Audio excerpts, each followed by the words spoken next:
Welcome to Impact Makers Radio, featuring industry thought leaders sharing problem-solving insights to help grow your business and live the life you love. And here's your host, Stuart Andrew Alexander. Hi, and welcome to another Let's Talk Divorce conversation. And on this segment of the show, ladies and gentlemen, I have divorce attorney Brad Micklin, who is the managing partner of the Micklin Law Group, LLC, all the way from Nutley in New Jersey. Now, Brad, who is considered to be somewhat of an authority in the area of family law, will be talking to you today about how to plan when divorcing a narcissist. Now, that sounds like a really interesting topic, so I can't wait to dig a little bit deeper into this. So if you are one of the many people seeking counsel in the Nutley, New Jersey area, you might just want to, give yourself a break, log out of Facebook, grab a cup of coffee or a cup of tea, whatever is your favorite drink. You may even want to pick up a notepad and pen and get ready to take some notes as you're listening to what Brad has to share with us today. So with that said, let's not keep him waiting any longer. Welcome to the show, Brad. Thank you. Good morning, and thanks for having me. Good morning as well, Brad. Thank you for taking the time out of your busy day. So, let's make the best use of our time today, Brad. We've got about 15 to 20 minutes together. Briefly, in your own words, describe the kinds of people who you serve and the various types of situations they find themselves in when they come to you for your help. Well, we serve all kinds of individuals in New Jersey in basic divorce and family law cases, but the main area, one of the main areas of our focus, is helping individuals who are married to or involved with a narcissist, meaning a person with like a borderline personality disorder that has a very aggressive, very dominating approach to both life and litigation. So the most common types of situations that the clients that we serve find themselves in are usually on the bad end of a very ugly divorce, which I know a lot of people think most divorces are ugly, but truthfully they're not. But if you're involved with a narcissist, it can be one of the most egregious, difficult divorces you can experience. I can only begin to imagine, and this is a really interesting topic today. But before we go any further then, Brad, let's just take a moment to let everybody know that anything you share with us today is not legal advice or legal assistance. It's purely for the purpose of disseminating information. Can we both agree on that then, Brad? Yes, absolutely. Well said. Okay, so again, thinking about those people who come to you seeking counsel, what's the most common misconception you come across while you're out there helping those people? I think the most common misconception a lot of clients have, at least in the beginning of their case, is that they either know how to handle it or what to expect. So let's expand on that then a little bit then, Brad. And obviously keeping your client's confidentiality in mind, please share an example of, or even a case study, so to speak, of how you've helped somebody, or even how you would go about helping somebody who came to you with those challenges, that misconception you just described, and what kind of transformational results you were able to or would be able to gain for them. Certainly. And the most common situation is a client will come to me with a spouse, a parent of the other parent, having filed something against them that was so outlandish and egregious that it would almost be unbelievable to a reasonable person, usually around the area of custody and parenting time, because that's where they can really exert the most control and domination. So the client will come with this outlandish allegation against them and generally believe that if they just go into court and explain that the spouse is lying or it's not true, that they're going to be believed because the story is just so outlandish. And what we normally do is convince the client that they need to take just the opposite approach, because in my experience, surprisingly, family court judges will often believe the first person who speaks and act as if everybody's telling the truth. And more often than not, it's not. It's such an egregious aberration that we need to have the client prepared to face that and try to turn it around by having witnesses in advance, by preparing documents that prove when you go in that it is inaccurate and a complete aberration of the truth. So, as a reminder, ladies and gentlemen, my guest today is divorce attorney Brad Micklin, managing partner of the Micklin Law Group LLC in Nutley, New Jersey. And today's topic is how to plan when divorcing a narcissist. Now, with that in mind, Brad, and for those people out there who are seeking counsel and they're listening now and wanting to know more, please share one common, and I know there's going to be so many of them, but just please share one common but unknown pitfall that you'd like to highlight today. Well, ironically, the main pitfall that I see people making or falling into is working with professionals that don't understand the mentality. And I don't mean just finding a lawyer who understands what it's like to deal with a narcissist, which is very important, but also finding other individuals, therapists, counselors, expert witnesses, people that will be familiar with the mindset of a narcissist, because without that, most of your experts and your assistants are going to be a little of, if no benefit to you in litigation. Right, so let me ask you this then, Brad. It's illegal for you to represent both parties, right? Am I correct in saying that? Correct. Right, so when I think about this, the real problem, the root of the problem is the narcissist themselves, right?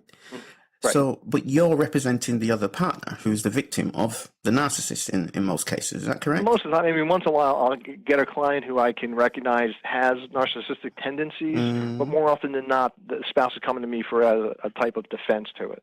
Right. So you obviously can't represent the narcissist, but if that's the root of the problem, is there anything that you can do to actually deal with the actual root, with that narcissist themselves, just to make the whole situation easier for both parties?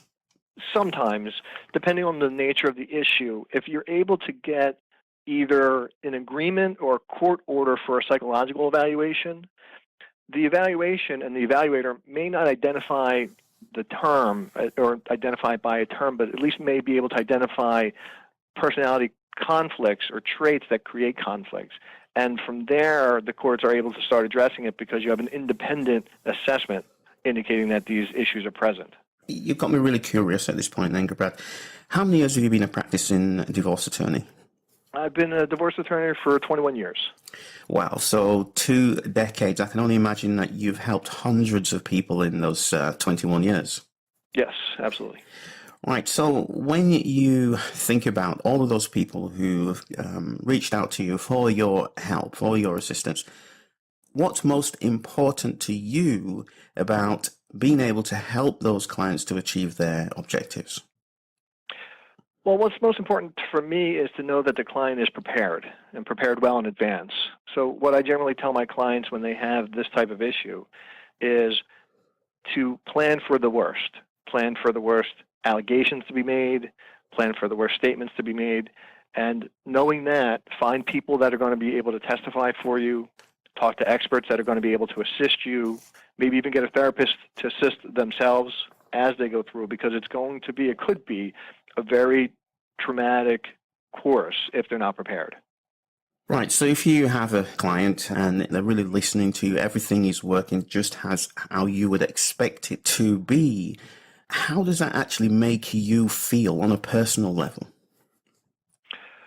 Well, I mean, I really enjoy what I do, and having an opportunity to help individuals in these circumstances is really rewarding, because I've found in the longer that I do this work and the more I get exposed for my experience in it, that so many people are unable to get help because so few really understand the nature of these individuals, that I truly get to make a difference in what is and would otherwise be a very bad situation for my clients.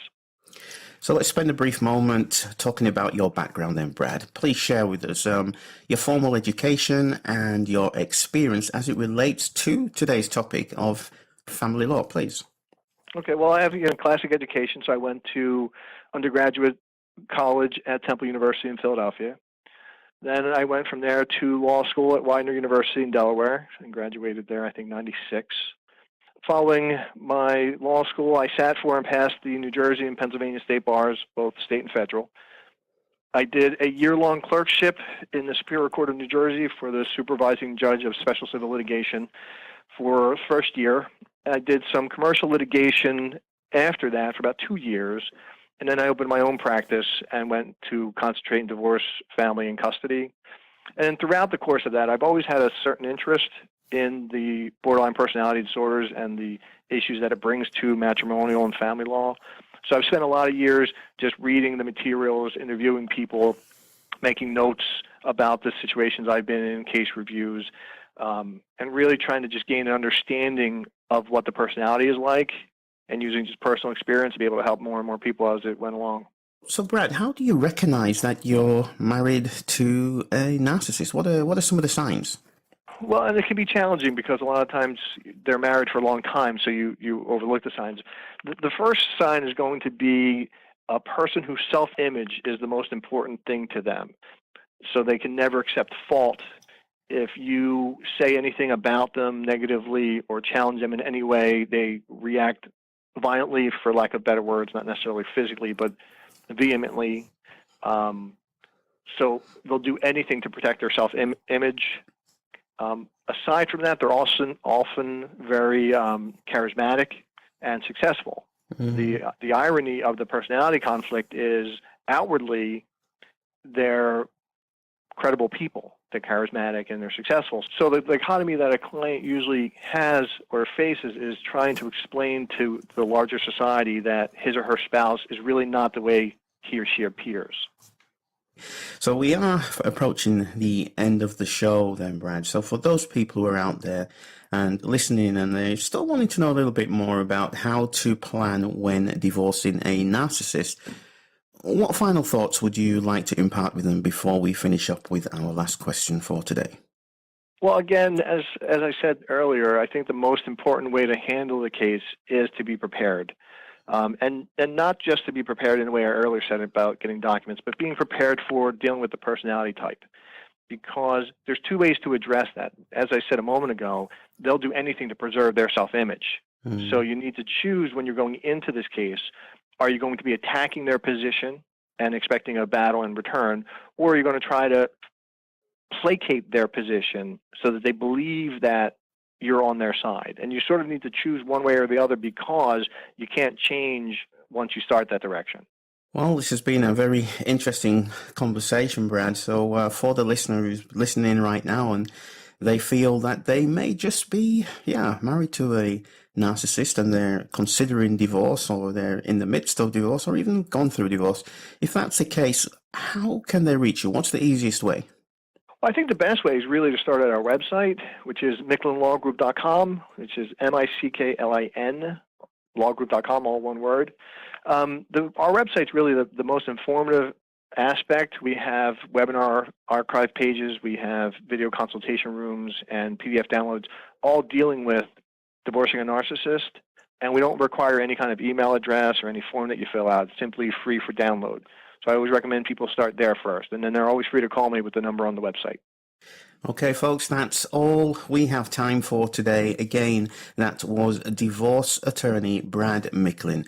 Thank you so much for sharing so generously with us today, Brad. You have certainly demonstrated that you are a true educator and advocate for your client's success.